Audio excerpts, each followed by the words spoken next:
Welcome to Skin Deep Podcast number 3. I'm your host, J-Rod, and today I have a very special guest, a lady I respect very much.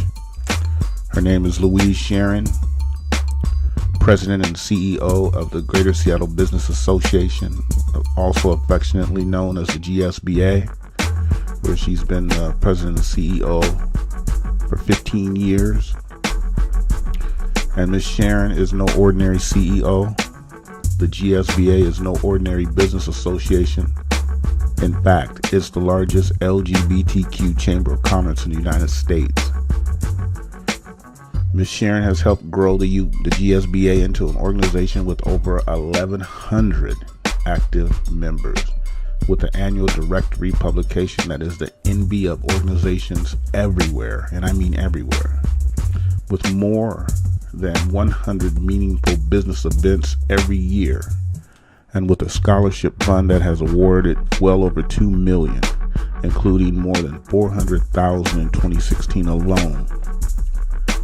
The GSBA has clout not just among business leaders that every business covets, but in the legislative halls of Olympia and beyond as well.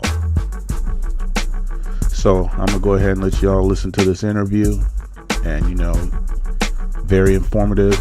You need to consider joining the education, get that too, but the organization, because if you have a small business or you're just trying to network, this is the place, and I know firsthand. So enjoy. I'm going to hit on some subjects, and then I'll be back to get my comments on how you can get in contact with the organization if you choose. Thank you.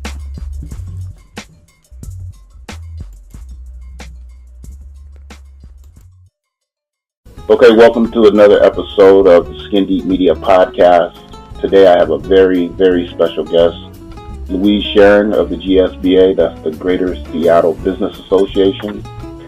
And she's very influential, I feel, in the city, and I wanted to get her thoughts on the different things that are going on, especially after this election situation and everything else.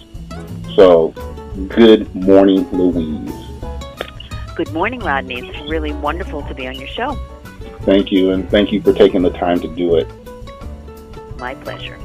And so, you've been with the GSBA since 2002, 15 years now?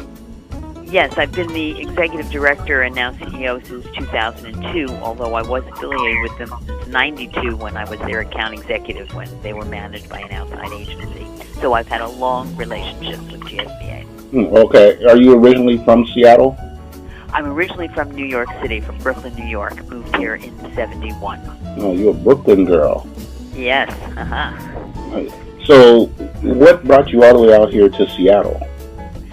When I first moved here to Seattle, I was married at the time, and my husband was going to be a resident at the University of Washington, and I had a baby, and we wanted to try the West Coast, and I moved out here.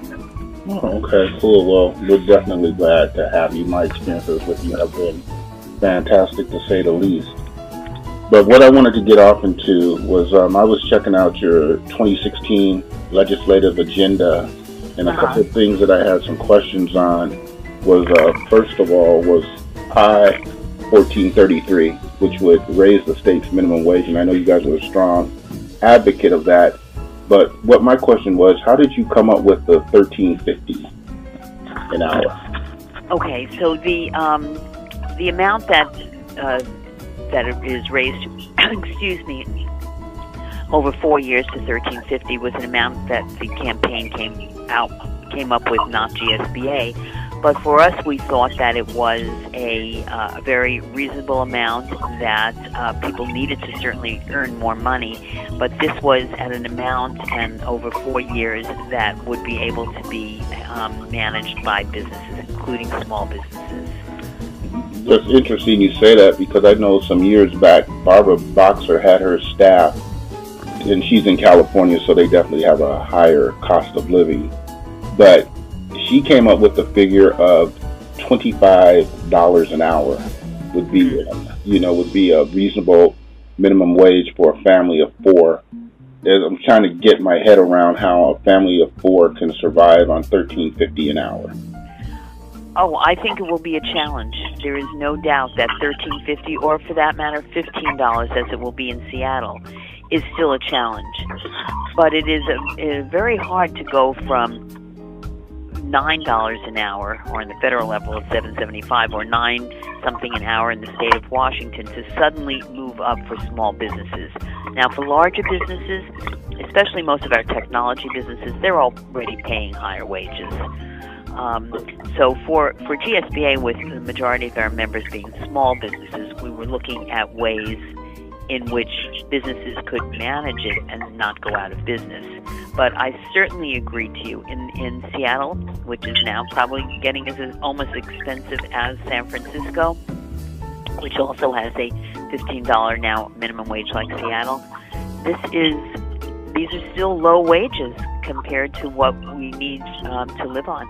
And yet, what do the nonprofits, the small businesses do that themselves don't earn much more than their employees? With rents going up and property taxes going up, part of the problem, I believe, in the state of Washington is we do not have a reliable source of income. And so the revenue stream is, either sales tax, which is also very regressive, or property tax, or B&O tax for businesses on their gross income. So we don't have, we even see that with the McCleary decision, we don't have a way to pay for things in the state of Washington that's fair and equitable. So it is, economically, our state, I think, has a lot of challenges.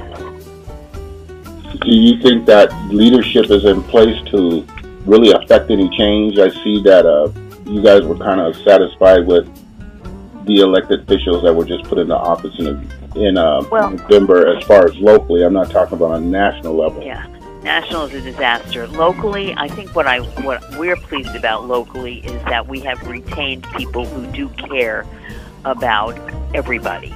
And so in terms of civil rights laws and equality, that we have our governor and our legislature and our city council and then our U.S. congressional leaders, for the most part, have good values and priorities. So I think we're fortunate there.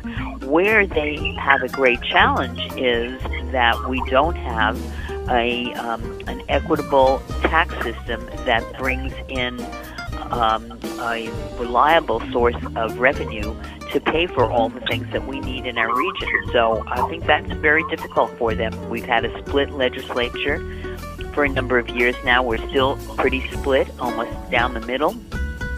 And, you have one side that is willing to look at new sources of revenue, and another side that is not, or wants to cut services as a way to pay for important things. And so, I think that is where even the legislators who realize we have to pay for education and infrastructure, and we need a good, livable minimum wage, and we need workforce jobs available for everybody. We have a lot of challenges. So are they up for it? I think they want to be up for it, but I think they're going to have to figure out how to work together. And so what part do you feel that your organization can play in this, as far as, I don't know, you can call it public pressure or whatever, because like on the national scene, I've come to the conclusion that it's very hard to influence national politics from out of Normandy Park where I am. But as far as local politicians, they have to be available and they have to hear what's going on, and how do we push them to act in our behalf, more or less. You guys, and let me preface that by saying, I've always admired how you handle the organization and how you're so inclusive and you rally people, and your organization seems to be strongly and closely knit. Thank you. I appreciate hearing that. We do. I mean, for us, ever since we were formed in 1981, we were formed on being a values-driven Chamber of Commerce, where we feel the bottom line has to include equality and equity. So that is something that has been part of our DNA from the beginning. Even though 1350 might seem like a very, at the minimum wage, we are the only chamber in the entire state of Washington that endorsed raising the minimum wage to 1350 on the state level, which was to me just shocking. So, we will continue to do what we always do. We meet with our legislators regularly. We meet with our city council. We make sure that they understand that we represent business, and we represent businesses that care about their communities and giving back. We represent businesses that understand that workers need to be taken care of and need to have fair and equitable and inclusive workplaces, that we need to support education, not just K-12 and preschool, but post-secondary. We need to support our community college system and our four-year colleges. And to do that, we eventually need to overhaul our tax system. Who pays for what, and how that is equally applied based on ability and income. We have not been able to do that in the state of Washington, and that has been a major problem, but we're not going to give up working for that. And we're at least pleased that we live in a state, even as we struggle with the best way economically to develop revenue, that we have a great commitment to taking care of people. And I believe we will figure out the education part. I mean, we're also worried what happens if the Affordable Care Act in any way is rolled back, when it's been very important for Washington State. We have a very high number of people on the Affordable Care Act. And if the state had to pick up the difference, how could they do that with income being so limited and revenue so limited? So we have a lot of challenges. We're going to stay vigilant. We're going to stay in contact. We're going to go down to Olympia and to our city council, and we're going to work with our nonprofits and our small businesses and our larger corporations to ensure that when we make decisions, they are fairly applied to everybody, and that people have equal access and to opportunity in the state of Washington. Sounds good. Now, I want to touch on a couple more things. The first is that on the national level, and with the past election when Donald Trump was elected president, before that, and I'm not clear, maybe you can clarify it for me, what was your organization's stance on Bernie Sanders? The GSBA does not endorse candidates. Mm-hmm. So we did not have a stand on, our organization is made of people, I think, from all political parties. I would say, we've done surveys, and they're predominantly Democrats, but mostly what we ask people to do is to care, if they're going to be a member of GSBA, to support equality. But we're not partisan in that way. So we did not have a stand on whether it was, which candidate we were supporting, because we just don't do that. Yeah, that was actually a trick question, because I know that you don't do that. Mm-hmm. Oh, I see. Yeah, because one of the reasons I asked the question is because after Bernie Sanders, the way that he was excused and it fell to Hillary, it seemed like nobody was paying attention to Hillary's past transgressions, and that when she was campaigning against Donald Trump, she was never able to establish what she wanted to do if she was in the White House. She was always defending herself. And I think that's how he basically won the election, because he tapped into people's fear again. Here comes another Clinton, blah, blah, blah, bill this and bill that. And now we have a situation where we have a reality star as president, even though I don't think I don't think it's going to go longer than a year, if it goes at all, because of how he is. Interesting. Everybody, a lot of the attacks that Hillary Clinton received, I believe she's received for 40 years. And I think there was a lot of woman-hating misogyny in a lot of the way that everybody talked about her, or whether they could trust her or not trust her. She has been the most investigated elected official and private citizen, practically, we have ever had. And although maybe some of her decisions were not ones that were wise, such as her email server, We certainly know that that same situation occurred with past secretaries of state and other people, and they didn't get the kind of scrutiny or damaging rhetoric against Hillary that she received. I mean, she is a woman since she was 17 years old that worked with the Children's Defense Fund, health care for economically disadvantaged children. So I think she did a lot of things, but it wasn't an election where people wanted to hear about issues.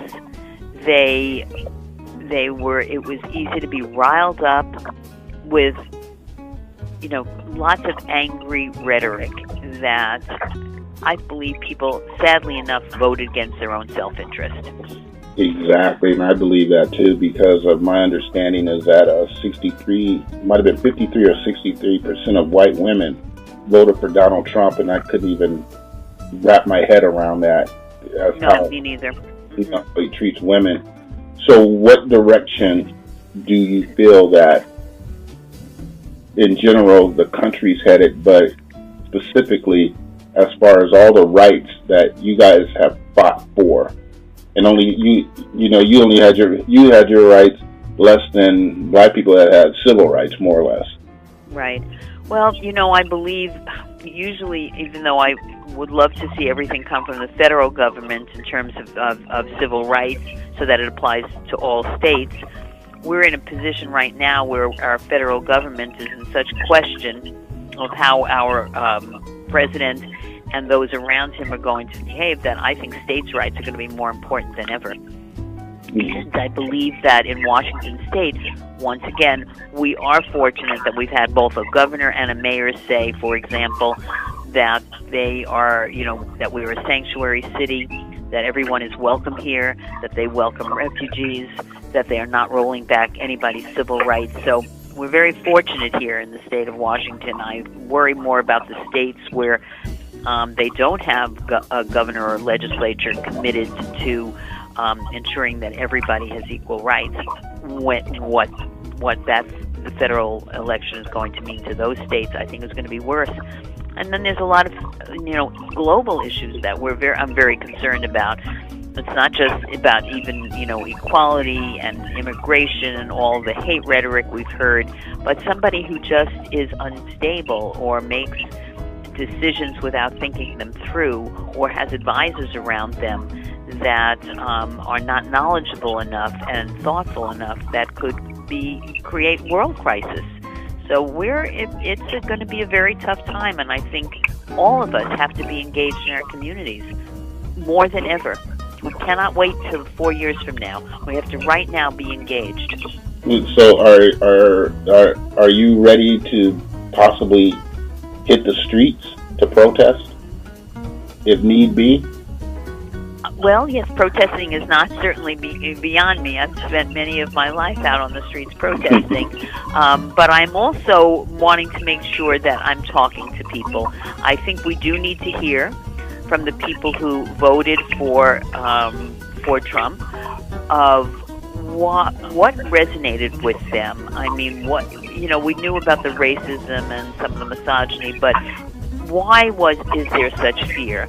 I think there are people the world has changed, and we have not necessarily paid attention to the people whose jobs are threatened, not just because the companies have gone overseas to Mexico or China or wherever, although that certainly plays a part, but because technology and automation has changed jobs and will forever.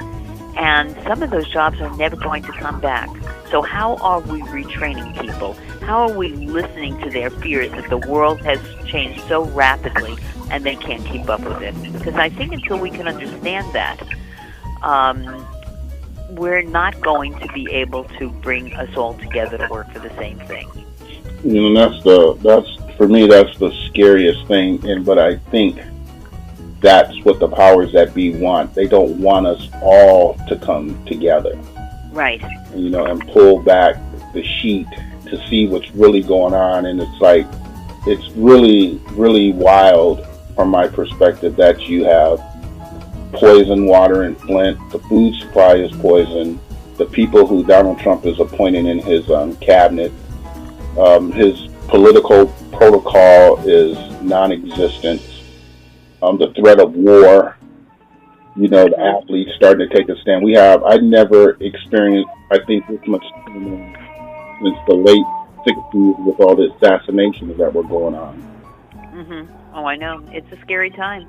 It is. So for me, the way I have, whether it was from the 60s, 70s, 80s, have dealt with times that are scary when people are elected that you feel it doesn't have good judgment or they are racist or sexist or homophobic, is that is when you have to work locally as much as possible. I truly believe that.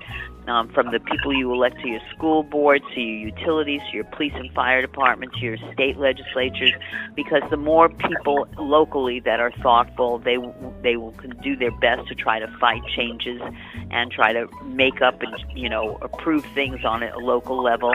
And then we have to be working to elect different people on the national level. And again, we have to start now. You're absolutely right. And so I just want to say one last thing. Well, two last things. The first I would like to put forth to you is that what message do you want to leave the people with who are going to be listening to this podcast? Well, I want to let people, the same way I feel. I'm scared, I'm nervous, but I have always found comfort in, first of all, talking to people, trying to understand them, why they did and voted a certain way, and to bring different groups together. I do believe, stronger together wasn't just one campaign's motto. It's a good one. We are stronger together. Communities of color, the LGBT community, the immigrant community, we are all communities at great risk right now, but we are not minorities if we work together. And so I do believe that is going to be our greatest strength. Okay, and one last thing.